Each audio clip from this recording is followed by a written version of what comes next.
The Cell. I remember watching this film when I was quite young. This came out in 2000. I remember watching this on VHS, as it were, with my sister. Thank you, Janine, for exposing me to a world of madness of filmmaking. But Cell, what I do remember is the basic plot line of first seeing it, and I also remember the spectacular and disturbing visuals of that film, which were really neat for that time. But for now, not necessarily hold up. It really does feel like a 90s film at some points. That kind of House on Haunted Hill remake, kind of. It just has that kind of 90s feel. I don't know what. We're on the verge of the next kind of century feel to it. It's quite odd.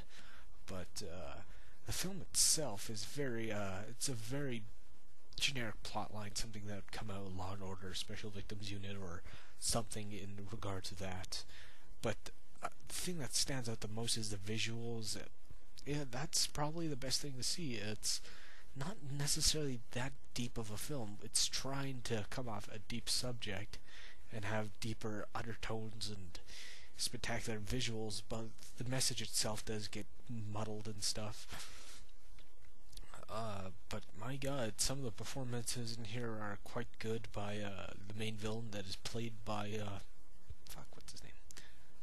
His name escapes me, but he was on Law and Order Criminal Intent. He was Gomer Pyle, as it were, on Full Metal Jacket. You know, the guy went crazy, blew his fucking brains out. But this film is quite good. Roger Ebert gave it like 4 out of 5 stars, saying the visuals were great, stunning. Jennifer Lopez actually pulls out a decent performance, far better than she did in Anaconda. We see a really young Vince Vaughn in here. It's like, what was he doing here? Shouldn't he be just in some slapstick comedy? Yeah.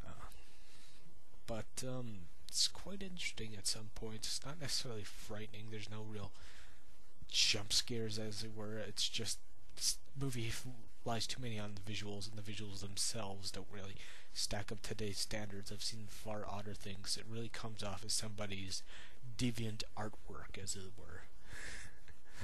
But it is very Marilyn Manson-esque, strangeness of the costumes. The art design is fantastic, but kind of just going around in circles. Nothing really else to say for this. Style over substance, it does go over here, but what is the type of style are we looking for?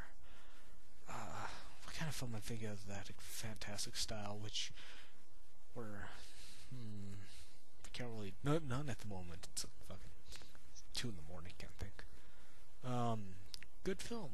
Give it a watch. It's interesting. It is kind of a, like, if you want to go 10 years in the past, it is a bit of a time capsule, as they were. Yeah.